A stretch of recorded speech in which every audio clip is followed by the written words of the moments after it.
Hi, it's Fiestaro. Hello, Aries. Okay, so Aries placements end of June reading. Hanggang end po ito, no? So ano ba ang meron, ano pa ang ibubuga, o 'di ba? Ng June.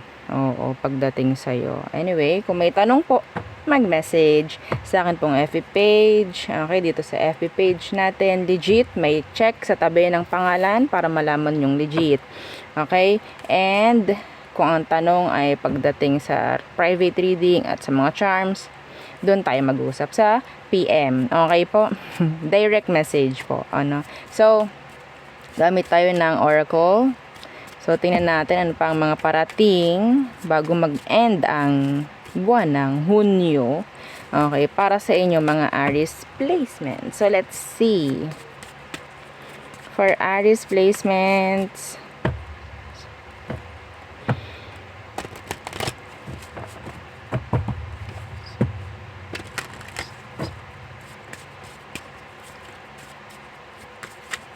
okay.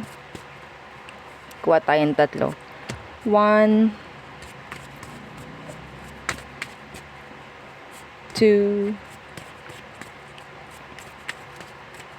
and the 3. So, there. So, let's see. First card is imprisonment. Clarify natin, ha? Hala. Ano? Imprisonment. Clarify natin yan. Okay? We have here sudden wealth. And then,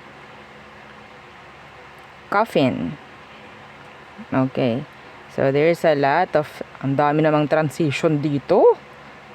Oo. Mga, yung transition na to or changes, no, pwedeng paakyat. Yeah, paakyat. Yeah. So, from stagnancy to somewhere, o, diba? From walang action, from walang wavelength or whatsoever frequency, papunta sa merong magandang mangyayari. Okay? So, ang sinasabi rin dito is meron ng magbabago in general po pagdating sa'yo, kaperahan, health mo, pag-ibig. Okay? Hindi ka na like makukulong, no? Sa kung ano man, no? Parang pagiging stuck. Mawawala ka na doon. Marirelease mo na yung sarili mo from being stuck bago mag-end ang July. O siguro, sabihin nating start. Okay, start ang magiging ang end ng June ang magiging start. Parang ganyan. So, what's with this imprisonment?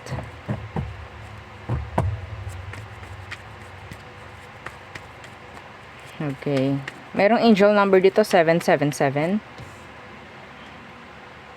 Okay, ayan o. Okay. So, what's with this imprisonment? Justice in reversed. Uy, ito specific po ito. Okay, specific.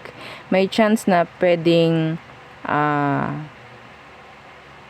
sabihin lang natin justice will be served, no? Bago mag-end ang June.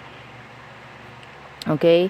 Lahat siguro or lahat, no, ng pwedeng nangyaring hindi maganda. Mga nakagawa ng masama sa iyo, sabihin nating makukuha mo yung hustisya. Makukuha mo yung deserve mo. Makukuha mo yung kailangan mo. Okay? So, in general, there's this imbalance pagdating sa situation mo, pero makakaalis ka dun. Okay? Makakaalis ka dun.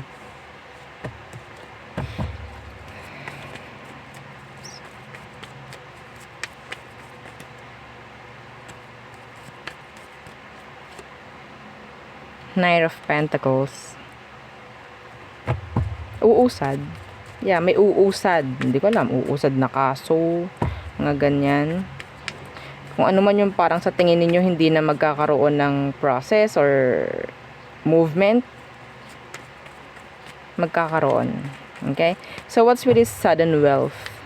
So, sudden wealth. literal siguro na biglaan, no? Nakaperahan, 10 of Wands. Some of you, ito is talaga pong pinagtrabahuhan nyo. And I think, yeah, you deserve this.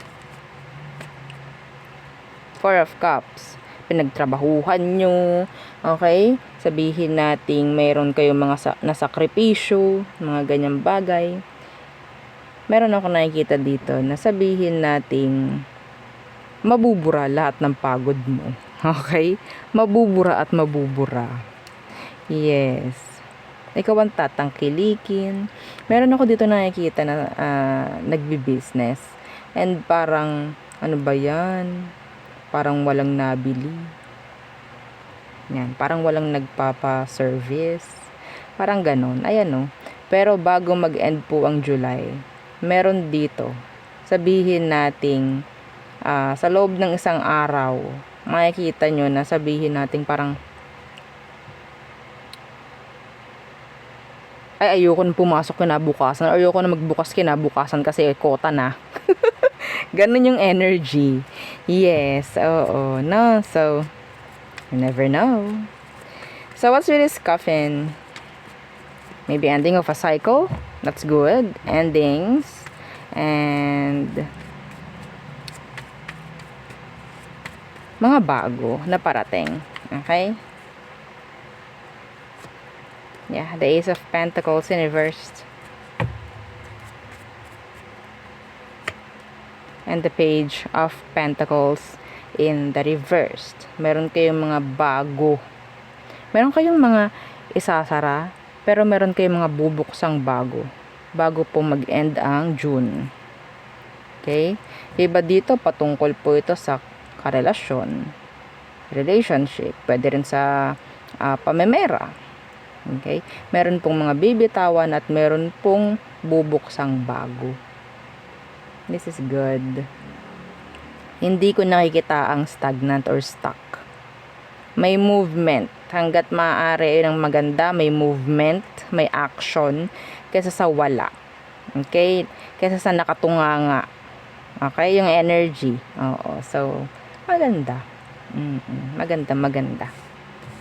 So, tingnan naman natin anong meron pagdating naman sa love bago mag-end.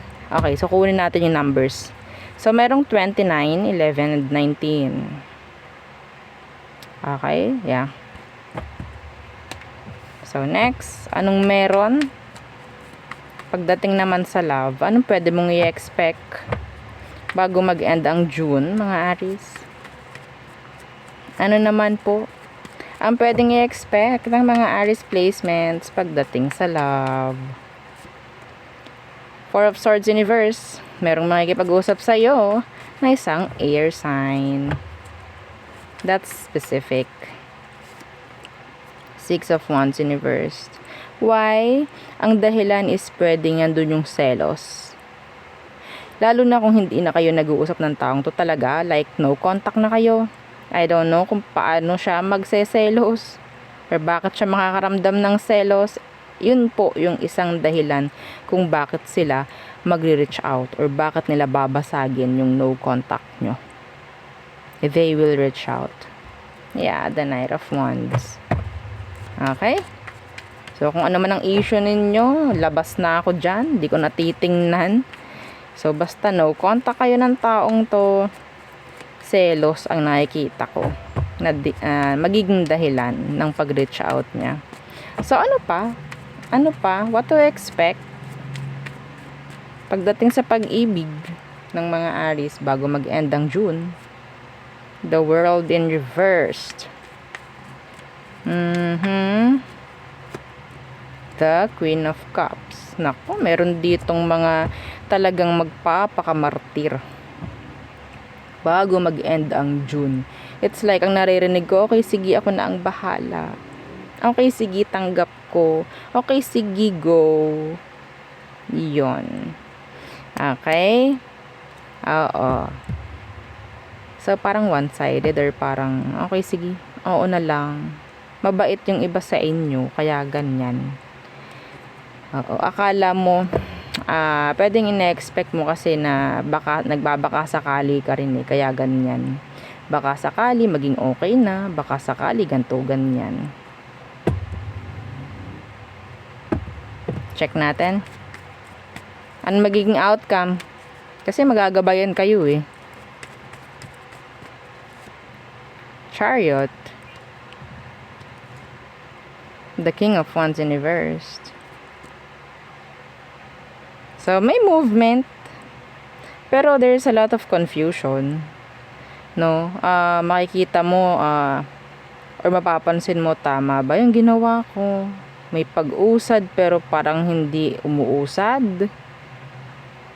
May nangyayari pero maraming confusion. Hindi pa rin mabigyan po ng linaw. Okay? So, ano pa? Okay, the Nine of Cups in the reversed.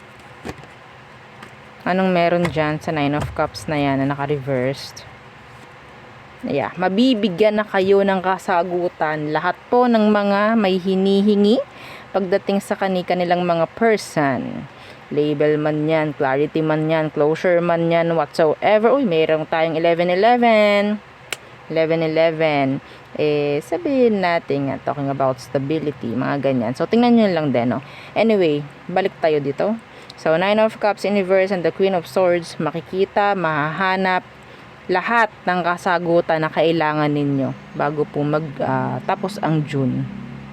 Okay? Bago magtapos ang June. Hindi nyo to hihingiin. Hindi nyo hihingiin. Kusa po itong ibibigay. Kusa mong malalaman. Kusa mong maririnig. Okay? Kusa nilang gagawin para sa'yo or pagdating sa'yo. Kukusa sila. Kukusa sa universe. Hindi ikaw ang gagawa. Hindi po ikaw ang gagawa. Okay? So, yun lang ang aking nakikita for you. Aries placements. Again, please don't forget to like, share, and subscribe. And follow our FB page and sa nating YouTube channel na nasa description box below. Again, thank you. Goodbye.